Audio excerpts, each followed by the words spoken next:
Yo, what's going on, everybody? Welcome back to Blitz Sports Media. I am Ryan Lickler, back with my co-host here, Brady Penn. We are on the Blitz angle, but we're talking about the Combine, and we are going to break down some of the top players that honestly might surprise us on tape here. Brady, what are we going to be looking at on this episode? Yeah, so ahead of this weekend's Combine, which you will be at, Ryan will be in attendance courtesy of Blitz Sports Media. I want to take a look at 5 guys that I think could rise the most this weekend off of their athletic testing, off of their on-field workouts that are just really physical specimens that are freaks, as we like to call them. I think that these guys are underrated players that aren't necessarily on everybody's top 20. Not everybody's just kind of top of the big board that could skyrocket. That there's always those guys. I mean, last year, Ezeiruaku was considered a second-round wide receiver, ran the fastest 40 ever, became a first-rounder. The rest is history. There are all sorts of stories of guys that just tested out really, really well. I mean, even just last year, Ladd McConkey helped his stock a lot with his testing. So looking at some of these guys that we think can really boost their draft stock this weekend.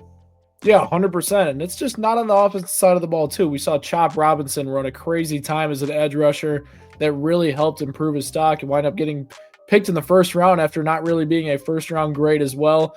Every year you see these prospects that just do so well in the Combine, that are so athletic, that ultimately it translates into them being picked higher just off their athleticism as well. A lot of these scouts look at what can they work with the raw talent, who this player can become in the future, not just the numbers in their production in college. So that's something to look for too. Obviously, as far as fantasy football goes, it's very important. Typically, the guys that do well in the Combine, they do translate very well as a rookie in fantasy football. So it's something to note too. But we're going to break down some of these top 5 players that we think will be rising in the Combine, and we're going to get into that right now. Caleb Johnson is a 6', 225-pound running back from the University of Iowa that projects to be able to run a 4.45, maybe even a 4.40. He's a running back with pass-catching ability. He's a running back with vision, and he's a running back with really good burst, and I expect that with a good Combine performance, he could see his way into the second round if he isn't there already. Slim chance he could get to the very end of the first, depending on where Omarion Hampton is taken. But I think that if he can show his strength on the bench, if he shows a good 40 time and tests well, like in the open field drills, this could be a guy that could climb the radar this weekend in Indianapolis.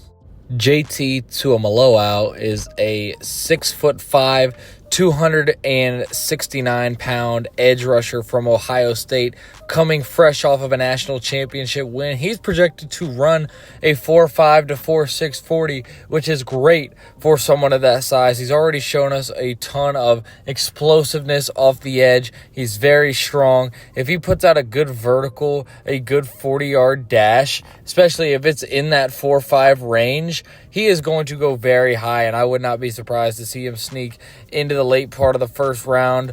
Him and Jack Sawyer both are guys that could test well and climb, but I expect JTT to be the one from Ohio State to climb up the rankings here at the Combine this weekend. Obviously, like I mentioned, very, very strong. He'll put up good bench numbers, but if that 40 time is there, if that vertical is there, and just the broad jump even is there, he is going to go a lot higher than people are expecting. This guy's a force with a lot of pedigree, a lot of proven explosive playmaking at Ohio State.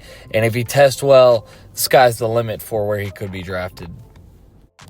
Now, it's a little bit hard to say if this guy is actually going to rise or not because people have him all over the place on their draft boards, but it is Omarion Hampton, the running back from the University of North Carolina, and Omarion Hampton is somebody that I've seen mocked all the way at the 12th pick and somebody that I've seen at the beginning of the second round. But he is a very explosive running back. He seeks out contact, but he's got a lot of speed too. He could run a 4.4 flat this weekend. He's projected at a 4.45 if he runs even faster than that, standing at 6 foot, 220 pounds with 2 or 3 years of proven tape in the ACC. I think he could be a first-round running back. He's going to be the second running back taken after Ashton Genty, I believe.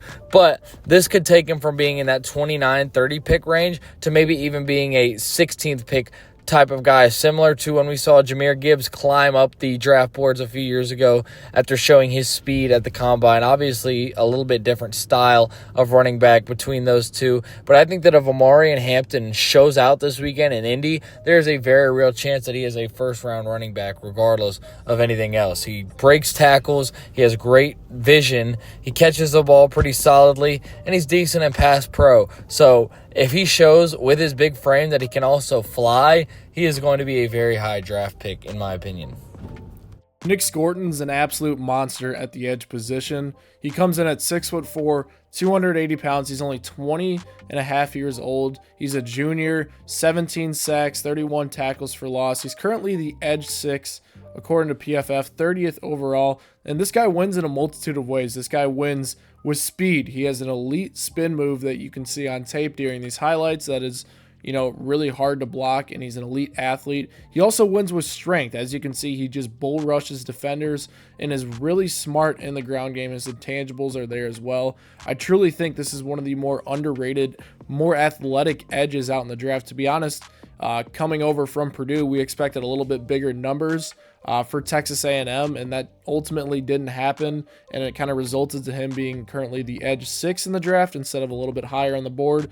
I think if he has a great combine, this is a guy that can sneak up in the draft, potentially be in the top 20 picks in this draft instead of being a potential first-round pick.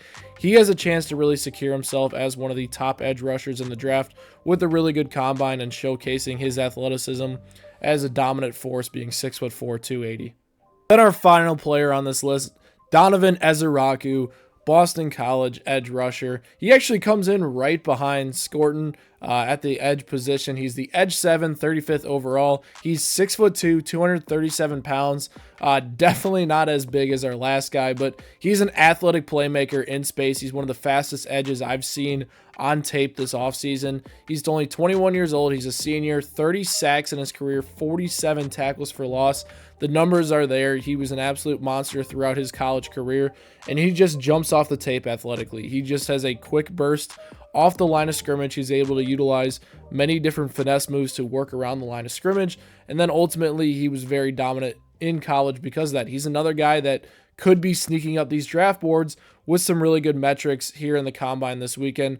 We will see what happens overall with him, but honestly, I really do think him and Scourton could be two guys that are rising on draft boards with really good metrics in the combine like we expect from them.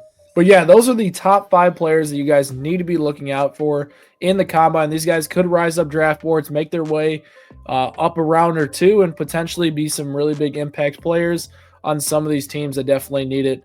If you guys are looking for more combine content, I will be on site. We're going to miss Brady during this trip. I wish Brady was there with us, but I'll be providing the content for you guys during this trip. So make sure you guys are tuning in to all of our social media platforms for exclusive player interviews and content at the combine. Hit that subscribe button for more Blitz Sports Media breakdowns, and me and Brady will catch you guys next time.